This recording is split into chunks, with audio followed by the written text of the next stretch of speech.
Hello sailors, this is the Dodgy Kebab, and give me a few minutes while I explain how Blizzard got the whole concept of Warcraft expansion packs wrong.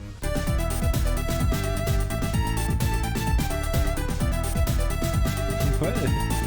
I've never dodged kebab. That looks so good. This is World of Warcraft, and this is bullshit. But what were the series of mistakes made on the journey? Sorry to pause. Let me mute the music back. And okay. I'm gonna say that part right here, this is correct. This was super pog. And this part, I think Shadowland had a really good start. I think Shadowland had an amazing start. It's just they didn't give any content. Content drought is bad. So it turned out bad. But I think the start was really good. Now it's bad. But I don't think we should be so harsh on the Shadowland critiques. Is bullshit. But what were the series of mistakes made on the journey between God tier and God awful? Was it pandas? Was it group finder? Was it flying mounts? Was it level boost? I want that flying mount. All these things had a negative effect on the game, but one of the largest problems with World of Warcraft is the way Blizzard handle expansion packs. This and this are not the same type of game, so expansion packs should be handled differently too. Getting the main game and then bolting on new content onto the side works if it's an RTS game, but for an MMO, it's stupid. Blizzard just looked at the Eastern Kingdoms and Kalimdor and thought, character walking weird. What is this? They ignored and abandoned all the locations and items from the original that they could, and then split the player base into two groups. Video. Those who paid out for the new expansion are now here, and those that did not or are leveling an orc play here. Everything that was gained here is now totally obsolete here. What the Burning Crusade did was not expand the game by making it bigger.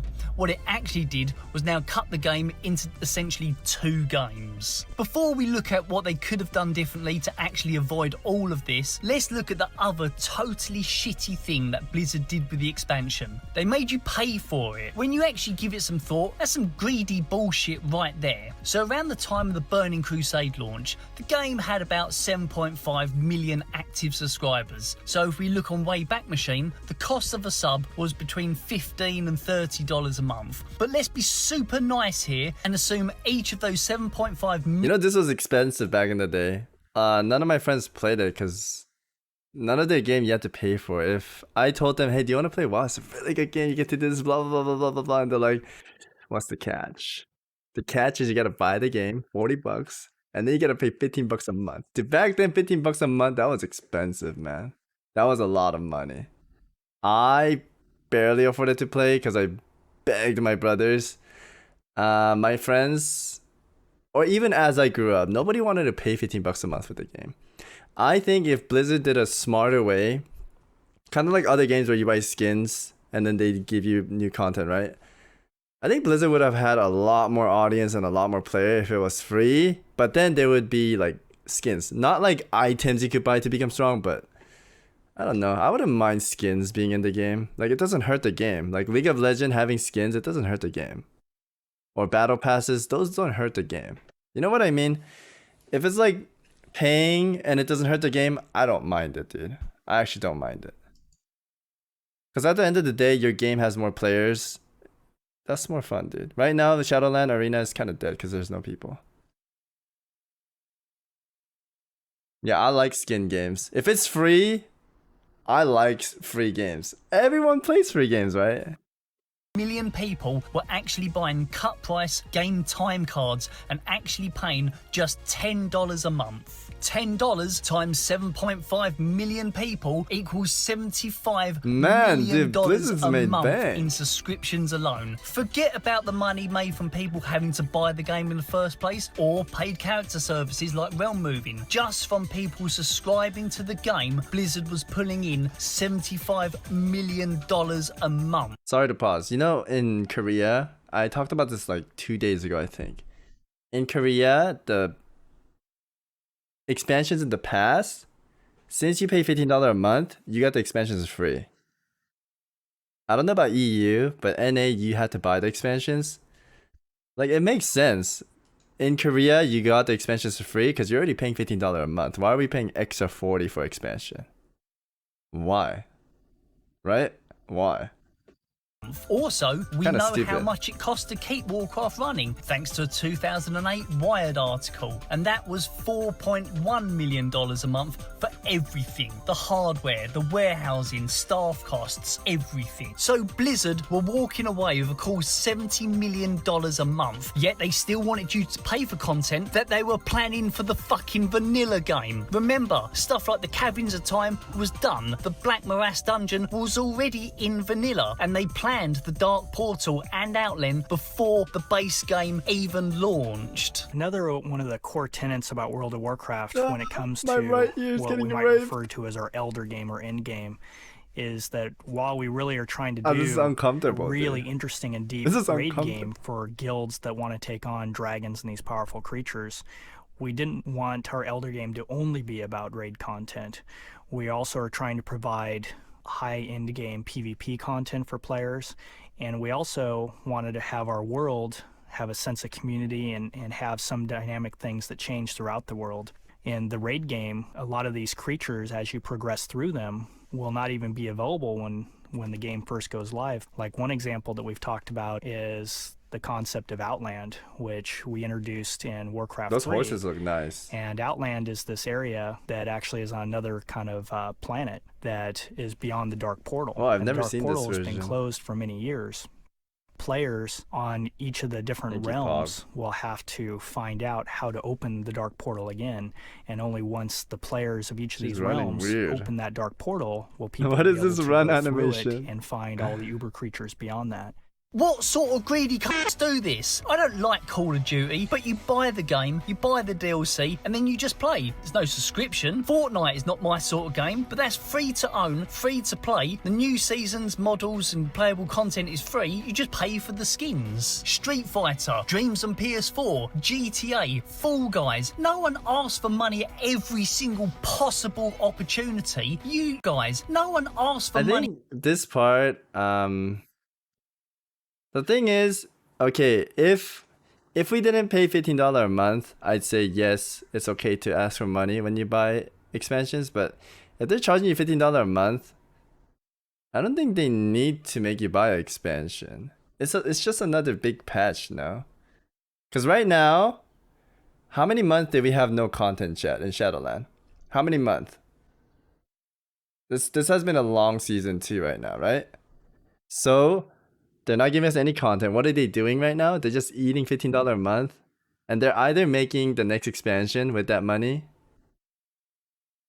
I don't know, dude. You know where I'm going with, right? Remember BFA? BFA last season was the longest season in the world.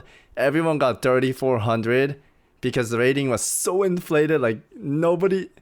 There was no content. There was the longest arena season almost. And then why were they AFK for that long of a time? Because they were working on Shadowland. So they're basically charging us $15 a month. We're getting no content. We basically pay for Shadowland with that month, and then we have to buy Shadowland again. I don't think that makes sense, correct?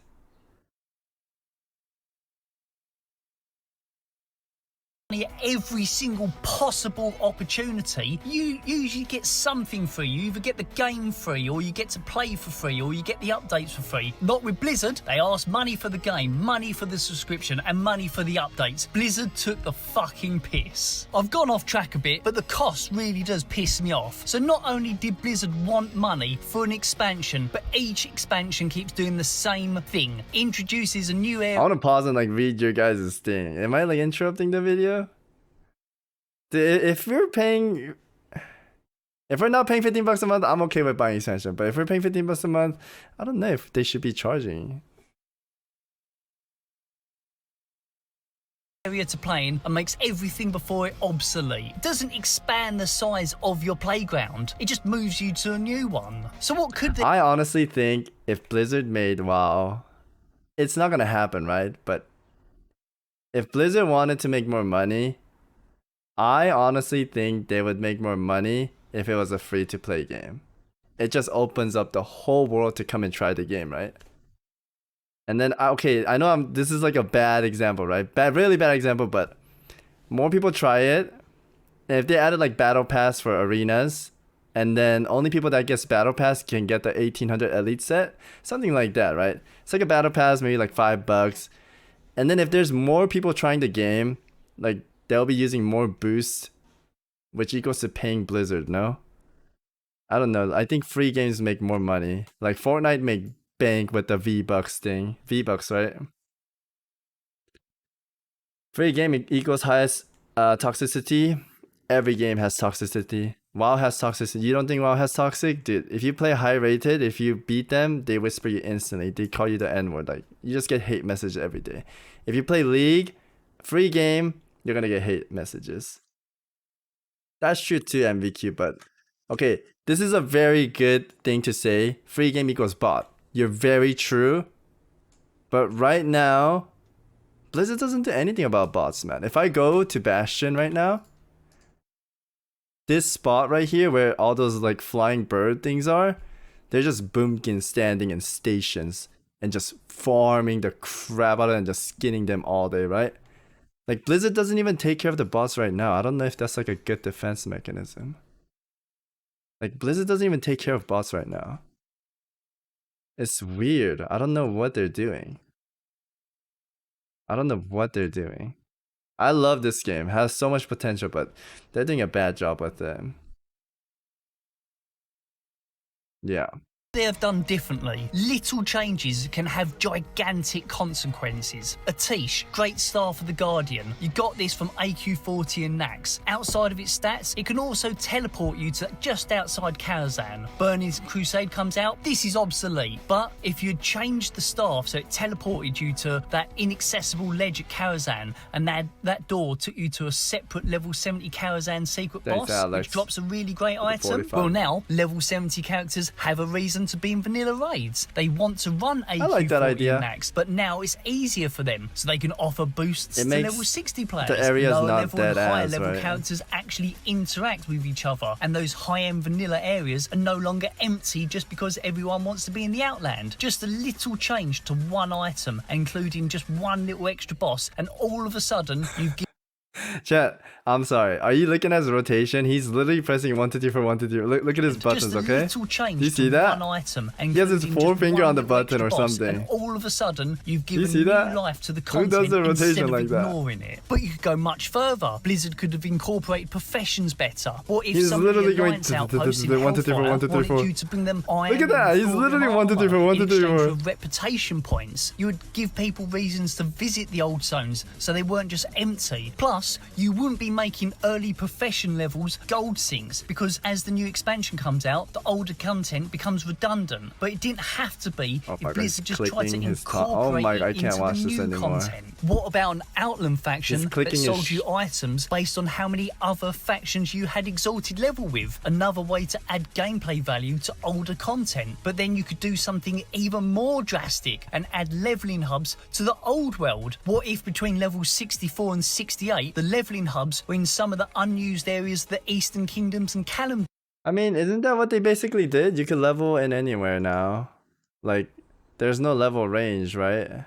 Or is there still? I thought we had more variety to level up in now.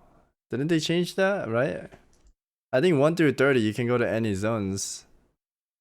And then 10 through 45, like, I guess they kind of did it, but rather than just the Outland. There are so many ways Blizzard could have incorporated vanilla content into the new expansions, but they never did this. Instead of making the base game bigger, they just kept sticking new bits on the side until it became the utter mess we know today. Now, all these thoughts I've had about how Blizzard totally cocked up expansion packs wasn't just a random thought I had one day. This all came about because I actually played on a Warcraft server where this concept of expanding the base game has actually been done, where they'd taken the vanilla world of Warcraft and added more into it, but did it in a style which felt like how Blizzard of 2005 would have done it. Now I'm going to talk about a Warcraft private server, but not just some crappy custom content server where you get gigantic NPCs selling bags or lines of vendors in the starting zone that kick you out at the very start of the game. No, this is a server that has produced a version of vanilla that feels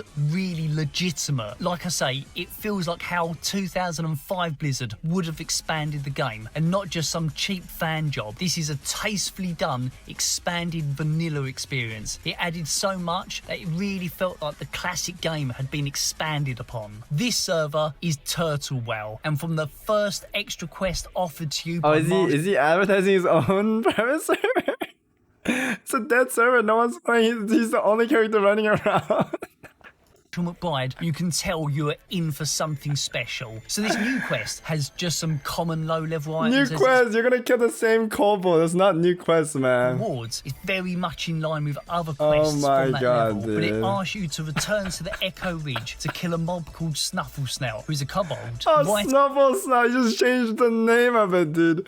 It's literally... The beauty of this quest is that had you never done this area before, you'd never know that this was a custom quest, as it fits right in with button, Andy. All those other normal quests are here too. Brother, bind that button in your keyboard. Same quest you normally do. But as you go, you will find new NPCs with new, well-written stories that will offer brand new quests. Like this one, where the lady wants you... Dude, okay. I mean, maybe I'm doing the quest wrong, but I never read this. Hey, excuse me, I have a request for you. I've said that I'm so nervous to pick up these people. Dude, who reads this? We just go in, click that accept button, bam, we're out, kill those mobs, bam, turn in and give me my level, bitch.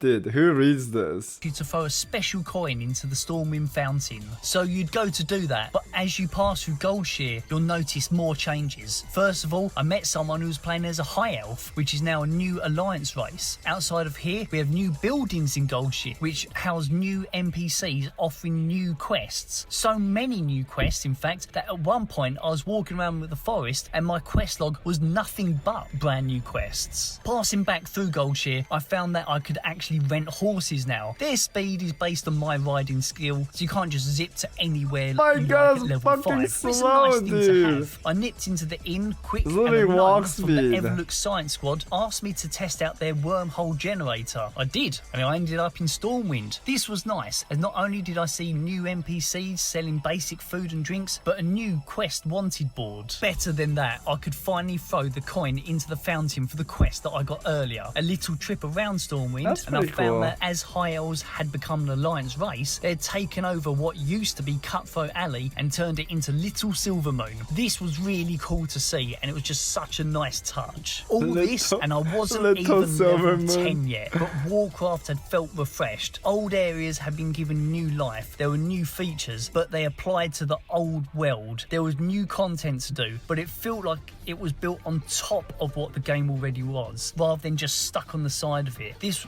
really is an expansion to World of Warcraft, because the size of your playground had now increased. No, it's not. The Shadowland is good. I like Shadowland. Dude, no matter what people say, WoW's still the best MMO. It could be really polished, but Blizzard fails to do that because it's taken over by Activision and Bobby only cares about money. WoW's a good game, chat. I like WoW. It could be better. That's why people are angry. That's why you see people complaining, because they love the game. They have the passion for it. They're angry because the game could be better, but they don't do it, right? We love this game, man. We grew up playing it. I honestly stand on what I said, chat. If they make WoW a free game, it would have way more people playing, meaning more money for Blizzard. I was actually talking about this with Clack, Guzu, Stoops, and Bonnie. Think about how many WoW YouTubers there are that has 1 million sub, chat. How many? 0, I think. They're all variety players. They're all like WoW players that escape to play variety. There's 0 WoW. I think Swifty is like the biggest YouTuber. He does not have 1 million. So does not a WoW player. He used to be. He's a veteran. Think of Minecraft YouTubers. How many million subscribers do like? There's so many free games that have a lot of audience because it's free. That's how you attract new people now. I feel like WoW's doing it wrong. WoW's doing it wrong, dude. Like, look, Swifty. That's a Fortnite guy. 1.1. This is a free game. If it's a free game, you have bigger audience. Swifty, dude, this guy should have like 10 million. So this guy's like a grandfather. He only has 600. He has 700 almost, right? He's done this since 2006. He's a legend. We all know Swifty, right? This guy started 2017. He's killing it. We don't even know this guy. Like, who is this guy, right?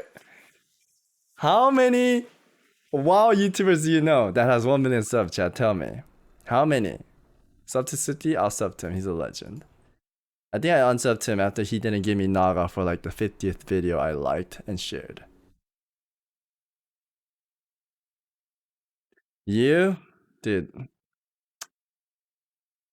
I have 164k. Sag.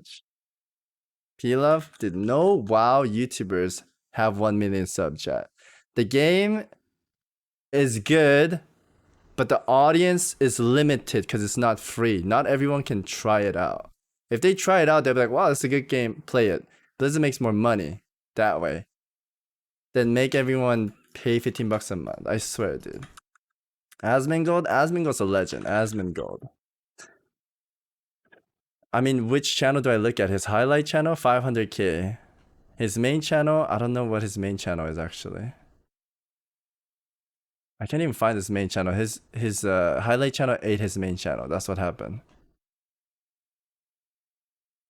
Right, Asmongold kills it. He's like one of the WoW people that is saving WoW. If World of Warcraft loses Asmongold, chat, WoW would lose a lot. Zach, he has a big army. If he tells everyone to stop playing WoW, dude, look at that nice sword. If this man has a lot of power. I like this guy too. There was something funny Bonnie showed me too. Look at this. Ready? Where is that link, Bonnie? It's just been building up, man. Look at this. Bonnie links me. This is AWC chat. 2 people waiting to watch. 2 people waiting to watch AWC. Come on, dude. 2 people. Okay, hold on. That's not it. That's not it. Where is that link, Bonnie? Bonnie linked me something. Maybe it's not in this chat. It's in my phone somewhere. Yeah, I need you guys to look at my phone, okay? Look at this. Can you guys read that? No, I'm gonna send this to my PC. I'll do that. That'll be better. Bam. Okay. Look at this. This is what Bonnie sent me. Wow, 32k viewers. This is with Asmongold. I think it goes higher with Asmongold, to be honest, if he's peaking. This is Fortnite, 176k. Grand Theft Auto, 300k. Like, I think I heard Asmongold say this. WoW section sometimes has less viewer than Twitch section. That is called, I don't know what it's called, but you go in that section to go to sleep. So there's more people watching people sleep than WoW. WoW audience is like a little tiny pee hole, chat. That's what I'm trying to say, okay? I think if WoW was a free game, there would be more people. We need more people in this game. This game is... It's sad. It's very sad. Yeah, it's very sad, dude. I don't know how we got to this point. WoW used to be the best game. Now they're corrupted with these gold diggers. The gold diggers are killing the game. Gold diggers are killing the game. That's all I'm gonna say, man.